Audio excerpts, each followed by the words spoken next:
सम्राट राणा, जो कि gold medal world shooting championship में जिनका आया है, जो करनाल निवासी है, तो उनको बहुत बहुत बधाई, शुभकामनाएं। एक बार फिर साबित कर दिया कि हरियाणा के खिलाड़ियों के अंदर कितनी प्रतिभा है। बार बार देश विदेश के हर स्तर पर तिरंगे को ऊंचा करने का काम हरियाणा खिलाड़ी करते हैं। लेकिन इसमें साथ में मैं एक और बात जोड़ूंगा, सबसे ज्यादा मेडल लाता है तो वो हरियाणा खिलाड़ी लाता है। 50% से ज्यादा ओलंपिक, कॉमनवेल्थ, एशियाई मेडल हरियाणा खिलाड़ी ला रहे हैं। और 28 प्रदेशों में सबसे कम बजट हरियाणा को दिया गया, जो मैंने संसद में भी बात उठाई, जिसका खामियाजा आज हमारे खिलाड़ियों को भुगतना पड़ रहा है। इंफ्रास्ट्रक्चर कैसा जर्जर है, खिलाड़ियों की जान भी गंवानी पड़ रही है। आप इस बात का जवाब नायब सैनी जी को देना चाहिए, खट्टर साहब को देना चाहिए कि ऐसा क्यों है। और साथ में कॉमनवेल्थ खेल हुए, हम बहुत ही हमें आज खुशी है। और एक देशभक्त होने के नाते हमें गर्व है कि कॉमनवेल्थ खेल देश में, भारत में कॉमनवेल्थ खेल हो रहे हैं। लेकिन एक तरफ तो देशभक्त होने के नाते हमें गर्व है कि कॉमनवेल्थ खेलों का आयोजन भारत करेगा। दूसरी ओर भारत सरकार का यह फैसला कि 28 प्रदेशों में कॉमनवेल्थ खेल की मेजबानी प्रदेश गुजरात होगा, उस फैसले को जब मैं देखता हूं तो किस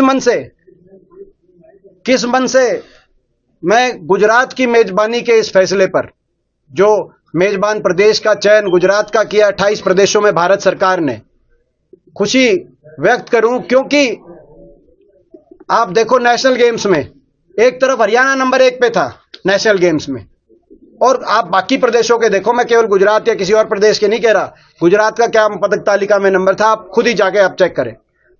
दूसरी ओर अब ये खेल बजट भी सबसे ज्यादा गुजरात में और सबसे कम हरियाणा में, और अब कॉमनवेल्थ खेल भी गुजरात में, सारा लाखों करोड़ रुपए का निवेश गुजरात में किया जाएगा। अगर वो खेल इंफ्रास्ट्रक्चर और खेल ढांचे पे या तो राष्ट्रीय राजधानी या खेलों की राजधानी माना जाने वाला हरियाणा, अगर यहां पे अगर मेजबानी का अवसर मिलता, मेरिट पे फैसला होता, ये मेरिट थी, जो ये बीजेपी वाले मेरिट की बात करते। गुजरात का नाम 28 प्रदेशों में कॉमनवेल्थ की मेजबानी में किस पर्ची से निकला, मैं पूछना चाहता हूं। मेरिट थी हरियाणा की।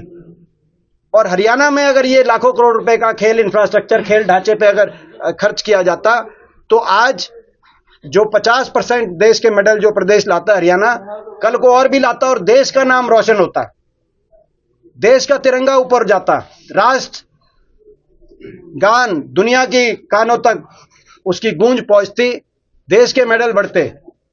तो देश की सरकार को राजधर्म का पालन किया जाना चाहिए था सरकार द्वारा, और इस बात पे सोचा जाना चाहिए था कि कहीं ना कहीं खेल बजट में भी हरियाणा प्रदेश का या हक जितना बनता है उतना मिले, और कहीं ना कहीं इस तरह की अंतर्राष्ट्रीय मेजबानी का जब अवसर मिले तो उस मेजबानी के अवसर में भी हरियाणा प्रदेश को पूरी तरीके से अनदेखी नहीं की जाए। कई ऐसे क्षेत्र हैं जहां पे दूसरे प्रदेश आगे, उनमें हम नहीं कहते, लेकिन कम से कम खेल की जहां तक बात आई थी, खेलों में हरियाणा को इस तरीके से हरियाणा की अनदेखी करना, और उसके बाद नायब सैनी जी सबसे पहले स्वागत कर रहे हैं जब ये फैसला आया कि भाई कहते हैं अहमदाबाद में हुआ, बड़ी खुशी है। भारत में है, इस बात की खुशी हमें सबसे ज्यादा है और हमें गर्व है, ये कहो। लेकिन कम से कम 28 प्रदेशों में जब गुजरात को मौका मिल रहा है मेजबानी का, तो कहीं ना कहीं हरियाणा को भी उसमें शामिल किया